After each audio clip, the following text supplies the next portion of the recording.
Vale, estamos grabando.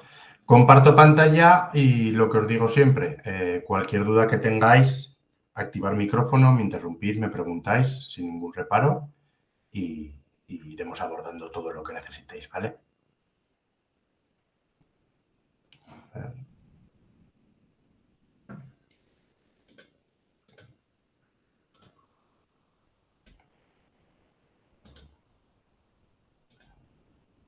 Bueno, hoy hablaremos de las claves para la atención y comprensión del alumnado con altas capacidades desde una perspectiva de la neurociencia y abordamos un aspecto cognitivo y un aspecto emocional. Vamos a ver características de las que ya hemos hablado en las 3 sesiones anteriores, pero sobre todo, pues bueno, vamos a tener ese punto de vista más concreto que nos da la neurociencia y que nos amplía la mirada al respecto. Lo hemos dicho a lo largo del curso, qué son las altas capacidades y es importante entenderlo porque parte de la problemática en lo que es la intervención educativa viene de aquí, de este error. Entonces, bueno, estas altas capacidades, desde el punto de vista que planteamos hoy, pues se refiere a aquellos estudiantes que tienen un potencial cognitivo, intelectual, superior al resto de compañeros, superior a la media.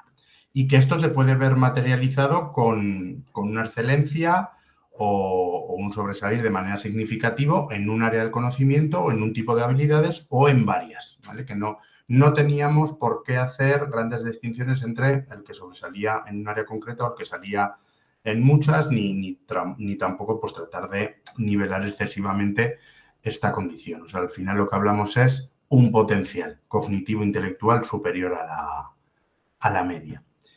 Y conviene matizar eso, porque tradicionalmente hemos hablado de altas capacidades intelectuales. Después, al abrir el abanico, que en cierta medida tiene sentido, pues alta capacidad, cuidado, vamos a tener en cuenta también, por ejemplo, lo motriz, lo que tiene que ver con lo atlético, eso también lo podríamos entender como una alta capacidad, cuidado, vamos a tener en cuenta aspectos sociales y emocionales, pues, bueno, pues sí que nos ayuda a tener, desde luego, una mirada pues, más amplia de lo que tradicionalmente hemos comprendido como alta capacidad. Pero, no obstante, a mí sí que me gusta seguir recordando que inicialmente hablábamos de una alta capacidad intelectual y que es verdad que sigue teniendo un gran peso esa parte intelectual y cognitiva. De hecho, los grandes mitos han girado en torno a aspectos cognitivos intelectuales y no respecto a cuestiones sociales y emocionales, tan apenas. También es cierto que después todas las expectativas que se van creando en el ámbito educativo, sobre todo, tienen que ver con lo cognitivo y con lo intelectual, que cuando hemos hablado también de enriquecimientos curriculares tienen mucho que ver con lo cognitivo y con lo intelectual, y que incluso cuando hablamos de medidas extraordinarias como la flexibilización y la aceleración tienen mucho que ver con lo cognitivo y lo intelectual. Ahí puede haber transversalmente otras cuestiones, pero está muy centrado en esa condición de alta capacidad intelectual. Entonces, bueno, elementos que vamos a ir viendo hoy de manera conjunta y cuestiones que tenemos que tener en cuenta. Ese alto rendimiento cognitivo, no alto rendimiento académico, sino alto rendimiento cognitivo, cuestiones de razonamiento, cuestiones de memoria, cuestiones ejecutivas, cuestiones que tienen que ver con habilidades cognitivas de carácter superior, también con la propia fluidez verbal y el desarrollo del lenguaje. Después, otra de las características que se mueven en este ámbito y que llama mucho la atención, la curiosidad que pueden despertar o que pueden tener hacia una gran variedad de cuestiones y a veces muy focalizada en una cuestión en concreto. Otro aspecto importante, la creatividad. Y por último, una sensibilidad emocional y social. Los grandes modelos que hoy veremos, otro pequeño resumen, si acordáis, sí que teníamos un consenso en el que se admitía este rendimiento cognitivo, pero luego los otros elementos que formaban esa explicación de la alta capacidad tenían más que ver con la creatividad y tenían que ver también con los aspectos motivacionales, que de alguna manera tienen relación directa con elementos emocionales y que informan y transfieren y se relacionan con lo social. Estos son los 4 elementos que hoy vamos a abordar, sobre todo el primero y el último. De la creatividad ya hemos hablado, esta creatividad y esta motivación de la mano de la curiosidad, pero hoy pondremos el foco en lo emocional y en lo cognitivo. ¿Qué nos dice la neurociencia para poder comprender mejor estos estudiantes desde estas perspectivas que hemos estado viendo? Claro, nos dan una explicación más profunda, sobre todo sobre esos desarrollos cognitivos y sobre esos desarrollos emocionales. Sabemos que el cerebro de la persona con alta capacidad funciona de manera distinta. Y explico por qué lo he puesto. Es la frase que más problemas está dando a día de hoy. En concreto, la palabra distinta y funcionamiento. No estamos explicando bien a qué se refiere el funcionamiento y no estamos utilizando correctamente la palabra distinta. Y esto es algo, no es nada nuevo. O sea, realmente, si retomamos ya escritos de profesores que en su día tuvo Pfeiffer, como el profesor Gallagher, ya él nos explicaba de la alta capacidad desde la perspectiva cuantitativa y cualitativa. Y nos daba a entender que sí que había diferencias, incluso por eso hablamos también en el ámbito educativo de programaciones diferenciales, de actuaciones diferenciadas, pero ese matiz de utilizar diferente y no distinto, pues tiene mucho que ver también con esta sensibilidad. Lo he dicho muchas veces, en atención a la diversidad, el lenguaje, aunque no sea determinante, sí que importa y aquí importa. Entonces, utilizar la palabra función haciendo referencia a lo que es la funcionalidad del cerebro en este caso y decir que es distinta es un error. Podemos encontrar diferencias, pero no distinciones. Y siempre digo lo mismo, distinto es un perro de un gato, pero un gato rubio y un gato negro simplemente son diferentes, pero seguimos hablando de gatos. Y en la explicación cuantitativa y cualitativa de la alta capacidad a través del símil del agua que utilizaba Gallagher, nos ponía un grifo con mucha agua y otro con menos, nos hablaba, ¿ves? Es una cuestión de cantidad, pero hablamos de lo mismo, de agua. Pues aquí nos pasa lo mismo. El cerebro tiene unas funcionalidades universales para todos, básicas, simplemente que a partir de ahí podemos encontrar cierta diferenciación y sobre todo en lo que es la cantidad y la calidad de la conectividad. Pero esto no quiere decir que conecten de manera diferente. No quiere decir que exista una anatomía distinta. No quiere decir que el control ejecutivo se comprenda y se lleve a cabo de manera diferente. No ocurre eso. O sea, tenemos que comprender que partimos de una base común para todos y a partir de ahí pequeñas diferencias. En las cuestiones del desarrollo cerebral sí que hay una madurez o un desarrollo en habilidades cognitivas mayor, más rápido, superior, pero es una cuestión de velocidad y de cantidad. En las funciones ejecutivas, que esto es muy caprichoso, porque resulta que cuando después hacemos las evaluaciones, nos vamos a memorias de trabajo, nos vamos a temas de organización y a lo mejor son parámetros que confunden en la evaluación. Lo que pasa que luego en la realidad, en cuestiones de manejo de la información, organización, programación de las respuestas, sí que seguimos teniendo un alto rendimiento cognitivo por parte de estos niños.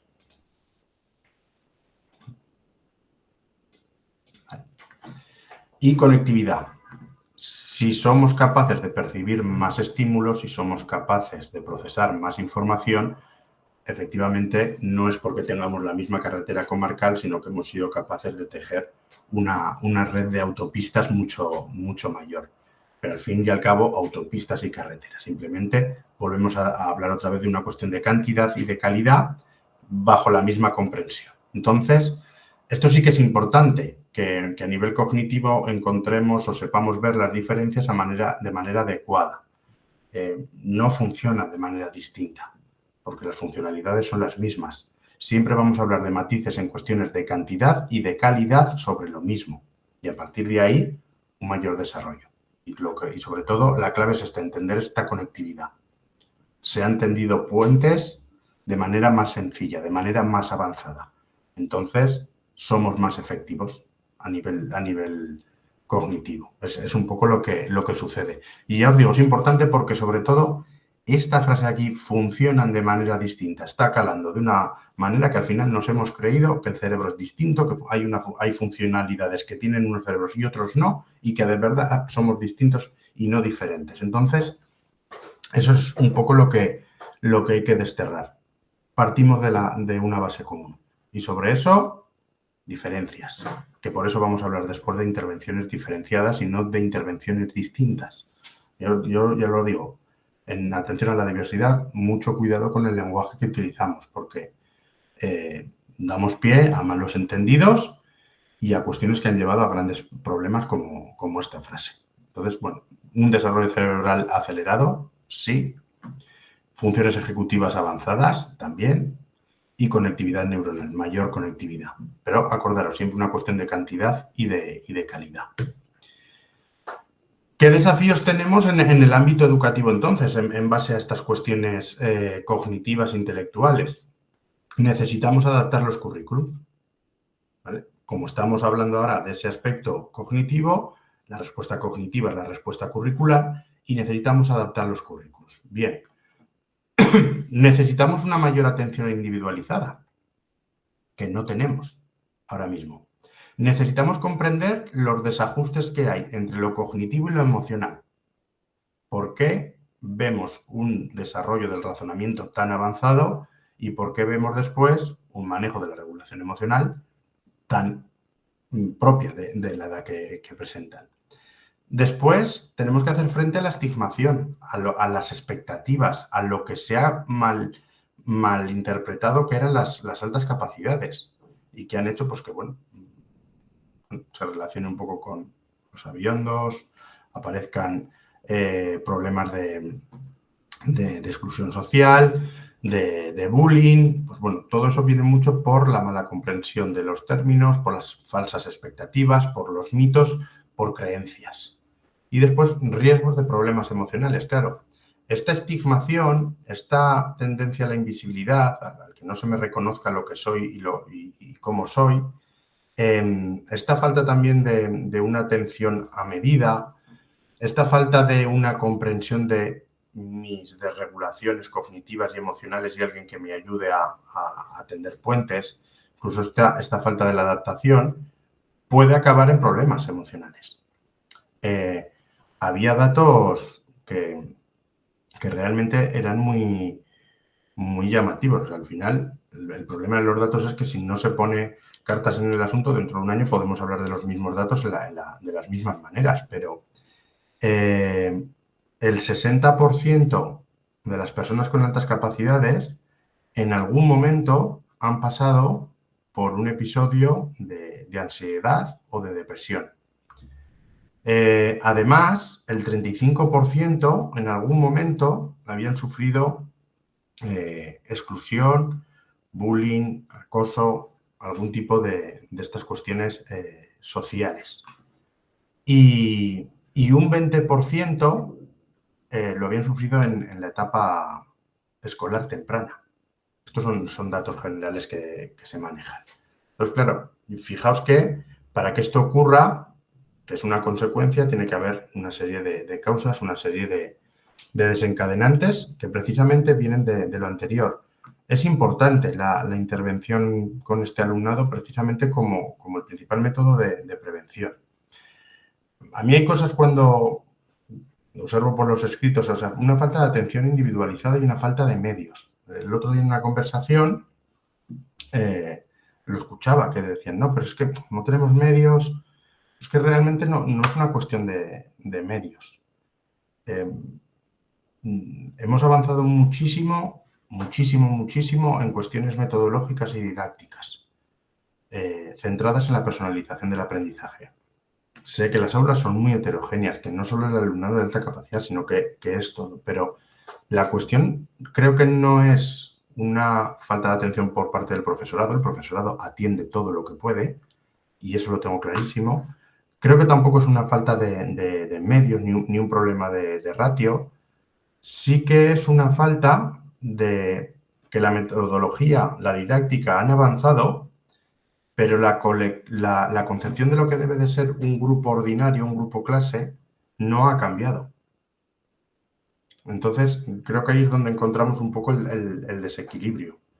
Que la atención personalizada, como debería ajustarse en los grupos heterogéneos que tenemos hoy en día en el aula, bajo el paradigma tradicional de lo que es el día a día del aula, no encaja, no cubre las necesidades establecidas de rendimiento, sobre todo.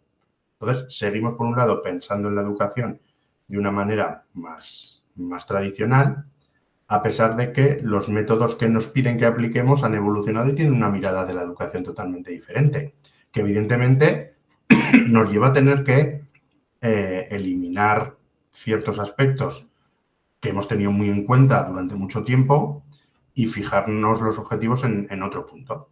Y cuesta dar ese paso. Sabemos cómo debería ser, pero no nos permitimos ir hacia allí. Entonces, todo eso hace que realmente la intervención se haga dificultosa por esas cuestiones de entendimiento, de comprensión de la realidad. Pero no creo que sea culpa del docente, que muchas veces, o casi siempre, se está culpando al docente que no hace todo lo que puede o todo lo que debería. Y no es una cuestión de medios. Porque también pensar, no, necesitaría más tecnología o más cuestiones para atender las curiosidades. No.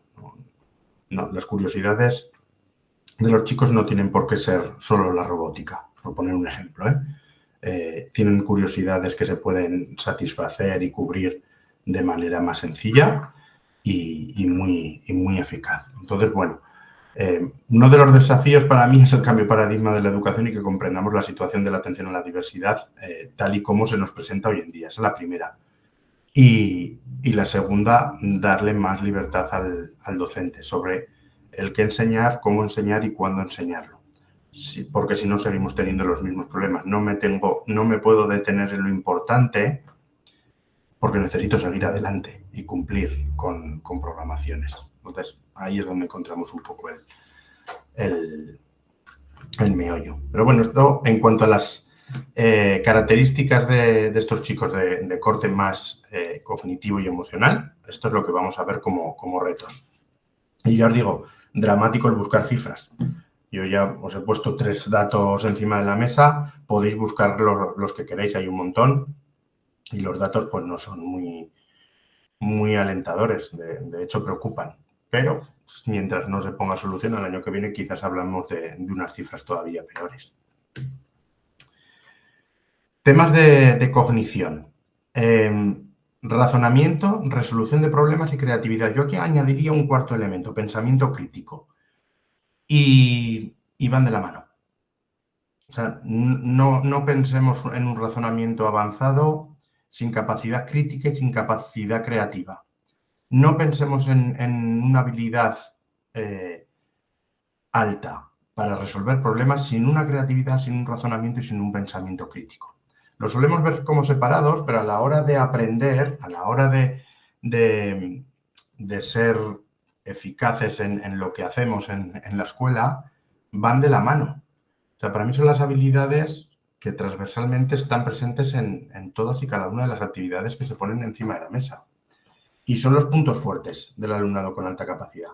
Ese poder de razonamiento, ese pensamiento crítico, esa resolución de problemas y esa creatividad. Entonces, claro, cuando la educación quiere alimentarse de esos puntos fuertes, aquí nos están dando la clave. ¿Qué aspectos debo de introducir dentro de mis actividades del día a día para seguir estimulando ese potencial? Pues cuestiones que sean creativas, cuestiones que impliquen resolver problemas. Y ahí entra, por ejemplo, la aplicación de una evaluación más auténtica. Una evaluación que reproduzca problemas reales y no tan simulados, ni tan mecánicos, ni tan sistematizados. Sino preguntas más abiertas y más abstractas para aplicar el razonamiento. Entonces, ¿qué tal si en vez de dar enunciados cortos, estructurados y directos, empiezo a utilizar unas tareas con unos enunciados más abstractos, más abiertos, menos estructurados y reinterpretables o con posibilidad de transformar? ¿Qué tal si en vez de lanzar un par de preguntas, empiezo a lanzar 8, 9 o 12? O incluso no lanzo ninguna y le pido al estudiante que sea él quien formule las preguntas que se deben de resolver. ¿Cuál es el problema que identificas en el enunciado? ¿Qué crees que se debe de llevar a cabo? Y vías para la creatividad.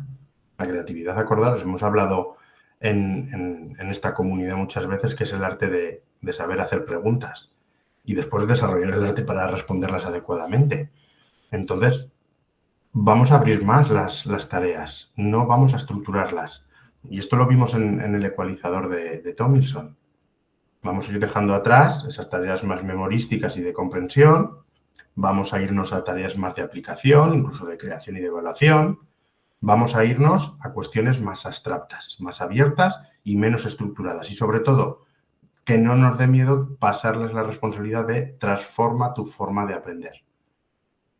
¿Qué te gustaría hacer que provoque este aprendizaje? Necesito que aprendas a buscar información. ¿Qué te gustaría hacer? Pues bueno, que hagan propuestas. Son cuestiones que sí que tenemos que tener en cuenta si queremos ir alimentando estas potencialidades cognitivas. Además es que las habilidades cognitivas son altamente entrenables y educables. Hablábamos ya que la motivación intrínseca se educa, la creatividad se aprende, hay margen, ¿eh?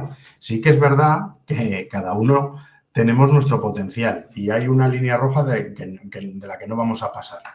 Pero bueno, veamos a cada individuo de nuestra aula como un individuo que todavía tiene margen de potencial, tenga o no tenga alta capacidad. Por lo tanto, vamos a darles esos empujones para poder ir pues, desarrollando estas habilidades que, como digo, es muy fácil de entrenar y con resultados a corto plazo visibles. Entonces, introducir la creatividad en el aula, introducir el razonamiento, la abstracción, la resolución. Y después hay elementos que nos pueden ayudar. Cuando un alumno hemos introducido una tarea muy abstracta y no es capaz, podemos recordárselo a todo el mundo. En la pared tenéis una pista, hay un sobre con la tarea explicada de manera otra vez tradicional, bien estructurada, bien explicada y con las preguntas claras. Siempre vamos a poder recurrir a esas otras cuestiones. Entonces, que no nos dé miedo abrir las tareas. Modelos de inteligencia que nos llevan hacia este aspecto cognitivo, pues bueno, inteligencias múltiples, Gagné, aquí se me ha complicado, Tres Anillos, Stenberg. Esto ya lo vimos en la sesión en la que abordábamos los diferentes modelos teóricos. Y acordaros que decía que sobre todo, pues que bueno, que sí que encontramos puntos en común en esa creatividad, en esa motivación y en esa alta habilidad cognitiva o en ese alto potencial, que sí que vamos a ver modelos que nos hablan desde lo que es el potencial al talento, otros que nos van a hablar de pericia, otros que tienen un enfoque muy cognitivo, otros más sociocultural, como el de Tanebó, pero que el común era que ya no nos hablaban tanto de una inteligencia unidimensional y medida a través del CI, sino que nos hablaban de cuestiones más complejas. Entonces, para esta cuestión de una cognición avanzada, ¿qué implicaciones tengo en el aula? Diferenciación. No distinción, diferenciación. Puedo tener actuaciones diferenciadas con el alumnado con altas capacidades. Puedo promover una programación diferenciada a través precisamente del enriquecimiento curricular, también de la compactación, también de la ampliación o de la profundización. Y eso es diferenciar la trayectoria de aprendizaje.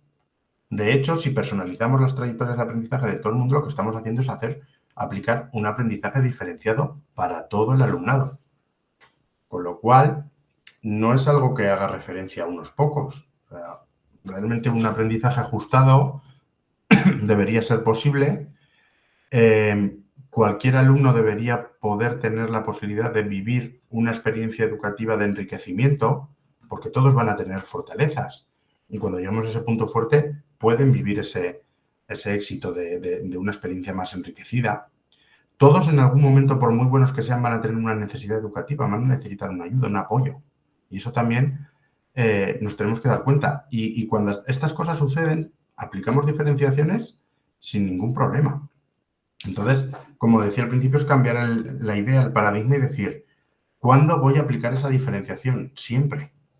De hecho, voy a partir de la base que no voy a determinar que ningún grupo de alumnos represente, pertenezca a lo que es lo general. por decirlo de alguna manera. Entonces, vamos a trabajar siempre desde la diferencia y vamos a tratar de enriquecer. Y enriquecer no es necesariamente ampliar o profundizar, que nos dirían los teóricos de la alta capacidad.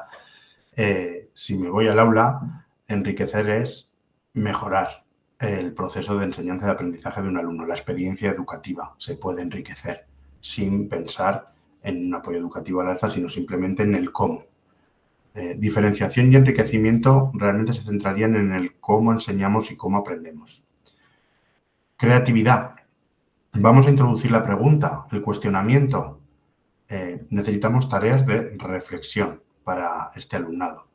Necesitamos que ellos sean capaces de pensar y repensar lo que están haciendo.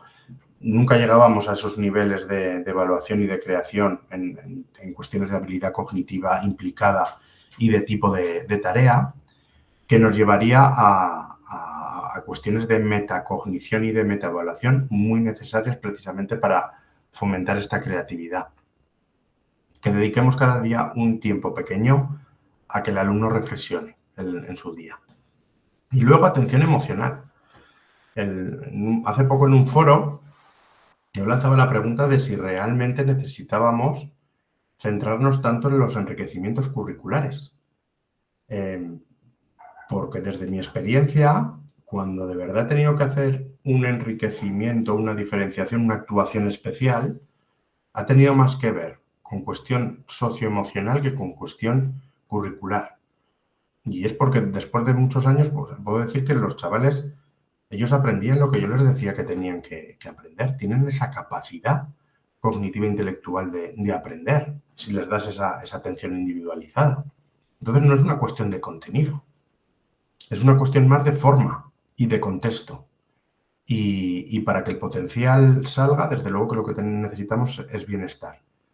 Muchos de ellos brillaban menos de lo que podían brillar por cuestiones emocionales, por cuestiones un poco de vida, por todo aquello que envuelve su desarrollo potencial de carácter cognitivo e intelectual, que se ve mermado o potenciado por lo bien o lo mal que te van las cuestiones sociales y emocionales. Entonces, también en esas implicaciones para el aula sí que propondría promover planes de desarrollo socioemocional para todo el alumnado, porque sabemos que son uno de los catalizadores más importantes a la hora de asegurar un buen rendimiento académico y, por lo tanto, un aprendizaje eficaz.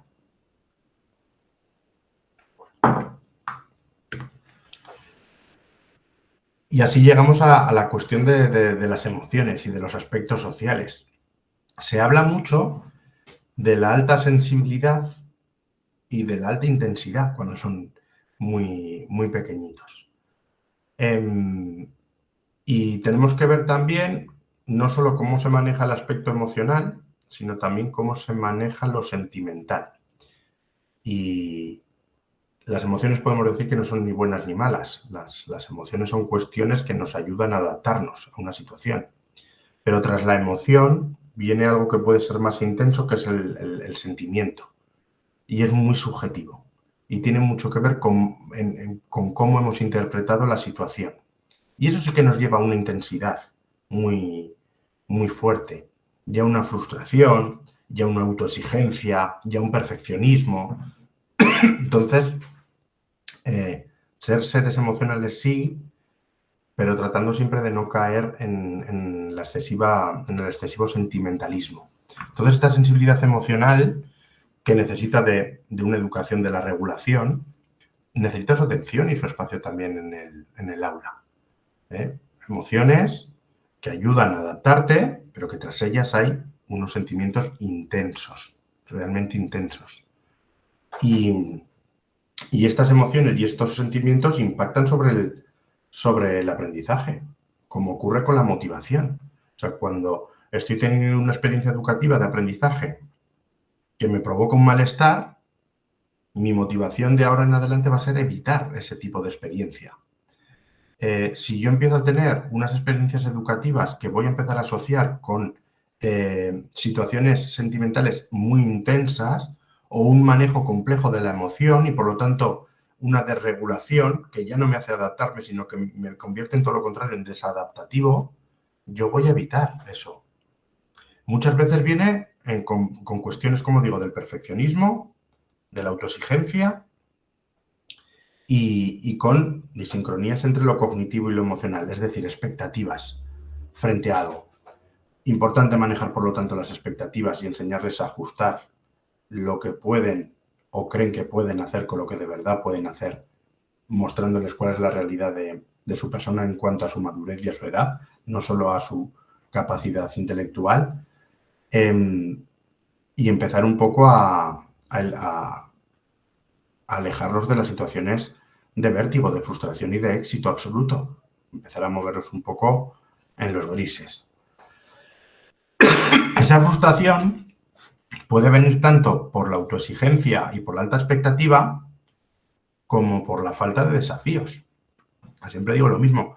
En la escuela tan malo es como que tu día a día siempre sea difícil, como que tu día a día siempre sea demasiado fácil. Y eso afecta sobre el bienestar social y emocional. Las frustraciones, las intensidades, las desregulaciones emocionales van a actuar directamente sobre cómo te sientes. Y el cómo te sientes va a actuar directamente sobre el cómo rindes, el cómo trabajas. Entonces, cuidado con esa sobrecarga, cuidado con ese exceso de intensidad, cuidado con esos desajustes entre lo que yo pienso que soy capaz y después lo que soy capaz de aguantar. Porque muchas veces no miden la consecuencia del acto. Sí que ven la habilidad que tienen para llevar un acto en concreto a buen puerto sin medir las consecuencias sociales y emocionales que hay detrás de lo que has hecho.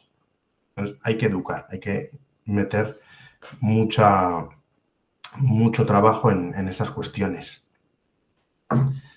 Son vulnerables, por lo tanto, en estas situaciones de desregulación emocional a la ansiedad, a la depresión y a la frustración. Sobre todo, vais a escuchar mucho frustración porque necesito el reto. No. Y frustración porque no lo consigo. Pero yo digo, sobre todo viene por cuestiones de perfeccionismo, de autoexigencia, y de ahí pasamos a la frustración y al vértigo. Y tiene mucho que ver con lo emocional. O sea, que fijaos si es importante la educación socioemocional en este perfil de alumnado. Es que si sabemos, y lo sabemos, que el catalizador del aprendizaje del éxito son cuestiones socioemocionales y sabemos que su tendón de Aquiles, por decirlo de alguna manera, son estas cuestiones socioemocionales, vamos a dejar un poco al lado esos enriquecimientos curriculares que sabemos que van a llegar y pueden afrontarlos y vamos a empezar a tener ese reto más socioemocional de cómo leo las situaciones, cómo las comprendo, cómo me desenvuelvo en ellas. Un poco el día a día, lo que van viviendo, les pueden llevar a situaciones, como digo, de ansiedad, de depresión. Acordaros los datos que decía antes. Al menos un 60% de las personas con altas capacidades en algún momento han pasado por cuestiones o por episodios de ansiedad y de depresión. 35 de ellos eran por cuestiones sociales y de aislamiento. Y un 20% de ellos en edad temprana escolar. Entonces, es importante poner ahí el foco. Ajustes. Tenemos que buscar ambientes seguros. Y para tener un ambiente seguro hay que trabajar lo social y lo emocional. Pero no solo en la escuela. En los asesoramientos con familias, o sea, lo que más estoy recomendando y lo que más estamos trabajando es el final del día. El cómo poner de manera calmada fin a un día y qué estrategias podemos llevar a cabo para una vuelta a la calma y un trabajo de lo emocional ajustado a la realidad. Siguen siendo niños y siguen siendo imitadores natos. O sea, cada adulto que tienen delante es un espejo en el que se miran. Ellos aprenderán a expresarse emocionalmente y sentimentalmente de manera correcta si los alumnos nos expresamos, nos mostramos delante de ellos y empiezan a ver cómo se hace. Yo os digo, en la escuela esto hay que trabajarlo, donde se intensifica desde luego es en casa. Y en casa sí que yo estoy recomendando tener esas sesiones nocturnas de lecturas elegidas a dedo para tratar temas que tengan que ver con la regulación emocional. También momentos de conversación, momentos de explicación, momentos en el que el adulto se expone y el menor pues aprende a exponerse. Y luego, pues bueno, ir fijándonos bien cuáles son las fortalezas y las debilidades y cómo van cambiando. Muy importante la resiliencia. Cómo hago frente a los momentos duros, cómo me sobrepongo, cómo consigo salir adelante. Entonces, son cuestiones que sí que conviene ir trabajando, porque ya os digo que la clave al final de los años trabajando está en lo social y en lo emocional. Incluso lo comenté en alguna sesión, pero la última investigación que hemos hecho con más de 1.500 niños con altas capacidades es que es tremendo. O sea, buscábamos explicación sobre todo a por qué funciona o por qué no funciona mejor o peor en el ámbito educativo. ¿Qué necesito para poder alcanzar o para poder equilibrar mi alto potencial cognitivo a mi alto rendimiento educativo? Al final era todo el rato cuestiones sociales y emocionales, cuestiones sociales y emocionales. Entonces, no podemos seguir dejándolo a un lado. Y además es que son aspectos muy fáciles de trabajar en conjunto, familia y escuela. Creo que además por lo social y lo emocional no van a discutir mucho la escuela y la familia.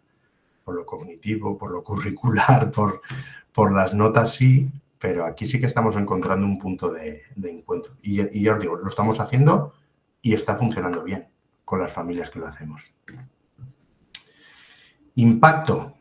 O sea, consecuencias de no trabajar adecuadamente lo socioemocional. Podemos vernos aislamiento, como os decía, hay datos que indican el porcentaje de alumnado que en ese ámbito social de incomprensión, de frustración, de desmotivación, encuentra situaciones de aislamiento y de bullying. Y luego esa frustración y esa desmotivación. Alumnos muy competentes en lo cognitivo y muy incompetentes en lo emocional y en lo social. Me acuerdo que tenía una compañera que decía, que socialmente, que tenía alumnos socialmente torpes e intelectualmente muy genios. Y bueno, con los años, cuando empezamos a trabajar la alta capacidad, empezamos un poco a comprender las situaciones. También comprendimos que no era una torpeza generalizada, que era una falta de contexto, que como todos necesitamos un lugar al que pertenecer y que según los intereses que tenemos en el momento o en la edad en la que nos movemos, pues esos intereses se alinean con más o con menos personas. Pero ese aislamiento muchas veces también es por la percepción que nosotros tenemos de lo que debería de ser las relaciones sociales. Tuve una alumna que me decía, ¿por qué me pedís que tenga 25 amigos?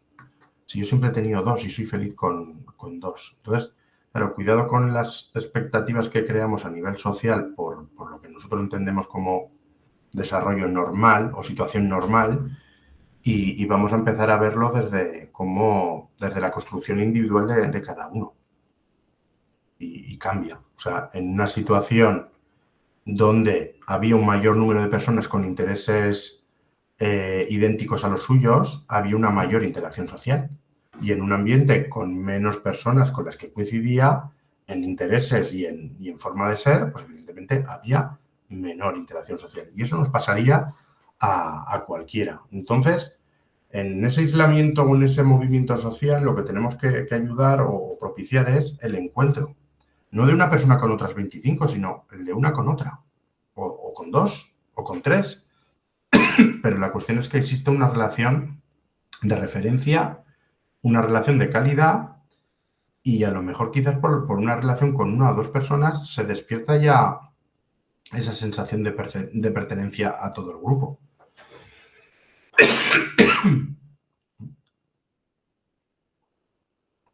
Perdón, pero aún sigo arrastrando lo de la semana pasada, no termino de soltarlo. ¿Cómo adaptarnos a nuestras prácticas pedagógicas entonces? Hay señales sociales y emocionales que tenemos que saber leer. A veces cuando ya vamos a buscar lo evidente de estaba solo en el patio o se lleva muchos berrinches en clase, pero eso ya es el final. O sea, ¿qué ha ocurrido para que alguien haya decidido alejarse del grupo? ¿Qué ha ocurrido para que yo me lleve una insatisfacción, una frustración enorme. ¿Qué es lo que ha ocurrido?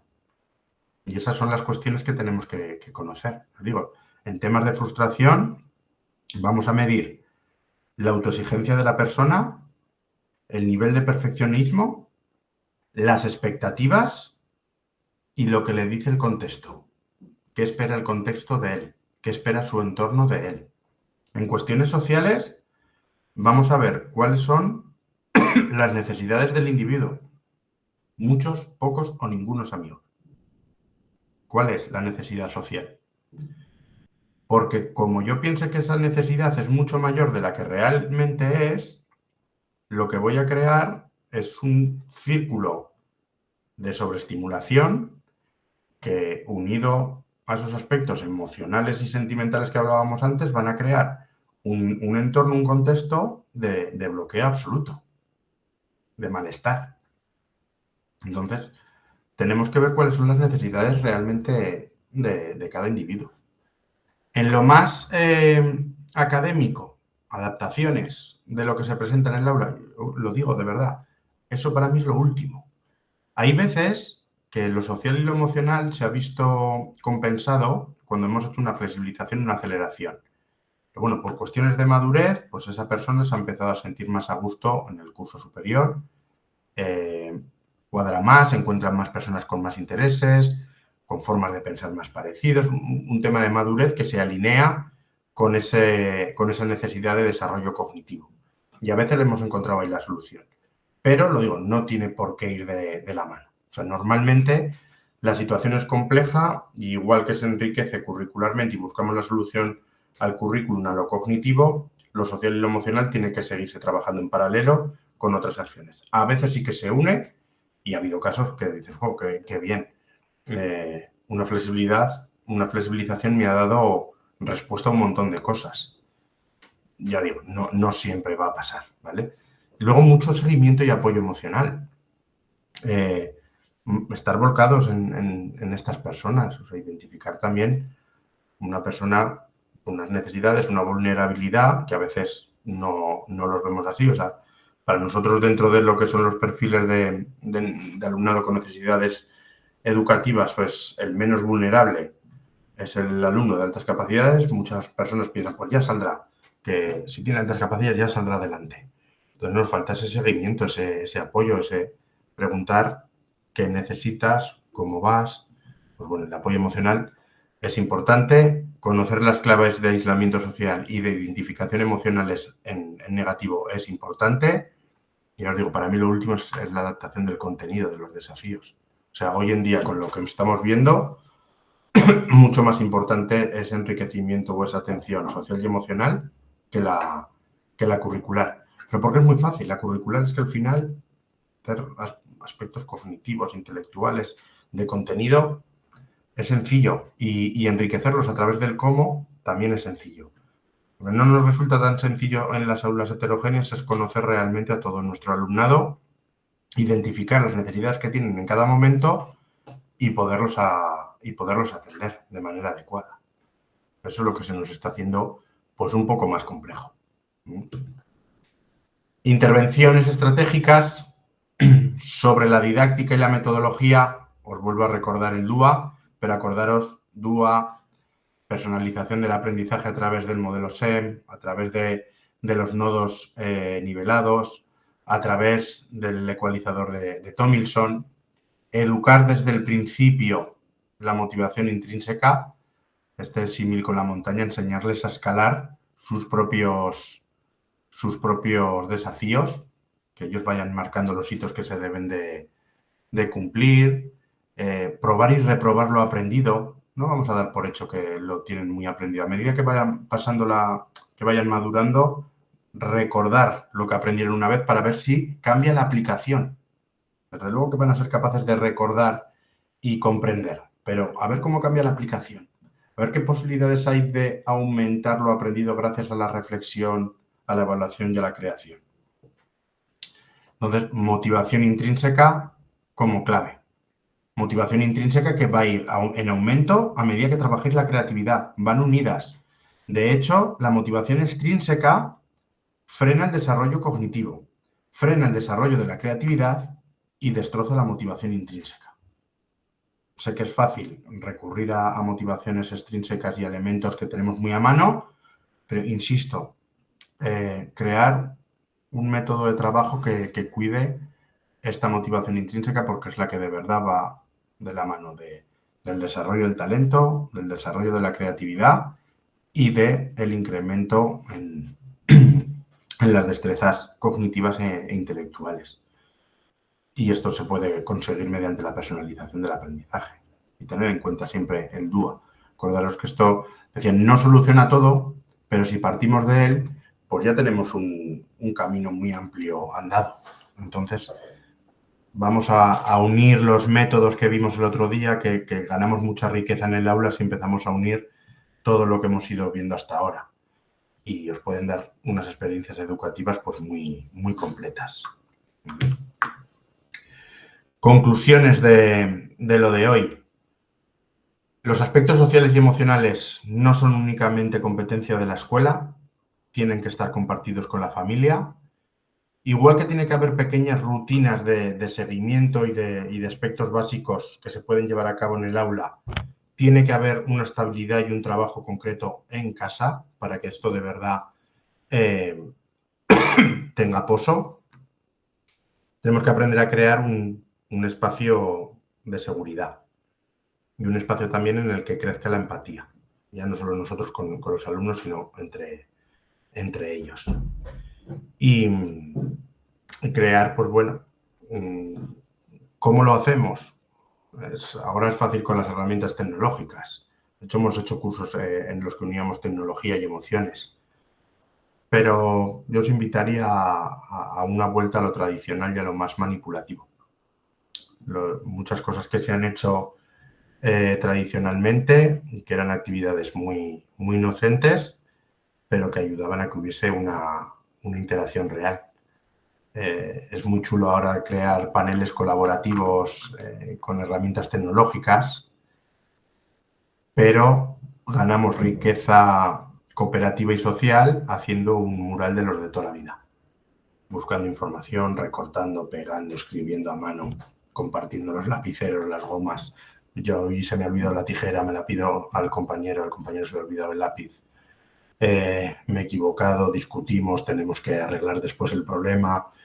Hay cuestiones de las que hemos hablado hoy de regulación social y emocional que para que se puedan entrenar y se puedan desarrollar adecuadamente necesitamos necesariamente la interacción entre iguales. Entonces, bueno, procurar de llevar una práctica educativa en la que todos dependan de todos, porque esa dependencia también crea grupo. Y esa expectativa sobre los demás necesitan que yo haga mi trabajo, también, bueno, alimenta también en parte esa motivación de cuál es el motivo por el que debo realizar este trabajo. Pues porque el trabajo de los demás también depende del mío. Entonces, mi trabajo pertenece a un grupo y por lo tanto yo pertenezco a un grupo. Y por lo tanto los motivos por los que estamos haciendo esto son motivos compartidos, no son únicamente motivos individuales. En lo individual es fácil fijarse o plantarse metas muy extrínsecas de consecución de hitos. En lo cooperativo, en lo grupal, es más sencillo marcarse hitos más realistas, compartidos y que de alguna manera te van creando bienestar. El servicio a la comunidad siempre crea bienestar a todo el mundo. Entonces, de ahí, alternar siempre esos trabajos sociales con previas individuales. O sea, que el potencial humano siempre esté ahí, pero después actividad en grupo. Individual, actividad en grupo. Y así es como más y mejor se puede construir pues, este bienestar en torno a lo social y a lo emocional de la mano de un avance cognitivo-intelectual. Y bueno, hasta aquí la sesión de hoy. Pues bueno, como os decía, pues una horita que ha estado y ahora pues no sé si tenéis alguna pregunta, alguna duda de lo que hemos visto en el curso hasta el día de hoy, de lo que hemos visto solamente en la sesión. Bueno, si lo tenéis lo podemos ir abordando y si no, como digo, pues ya nos quedará únicamente la sesión de mañana. Y con esto ya acabaríamos el curso, donde sí que os daré una encuesta final.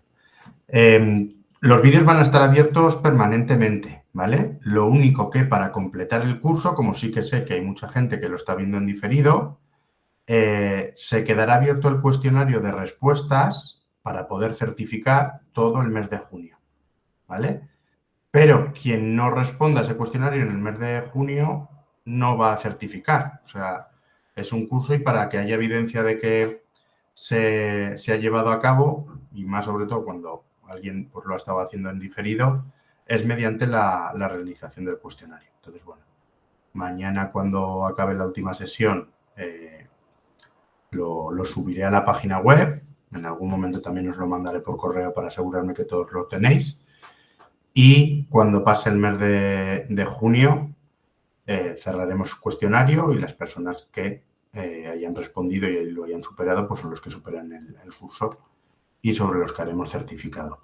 Ya os digo, si os falta lo del año pasado o veis que esto no os llega una vez a lo largo del mes de junio, pues escribís a cualquiera de los correos de los que habéis recibido información en algún momento y os lo haremos llegar.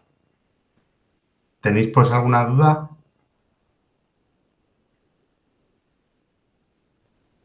¿No? No, creo que no. Gracias.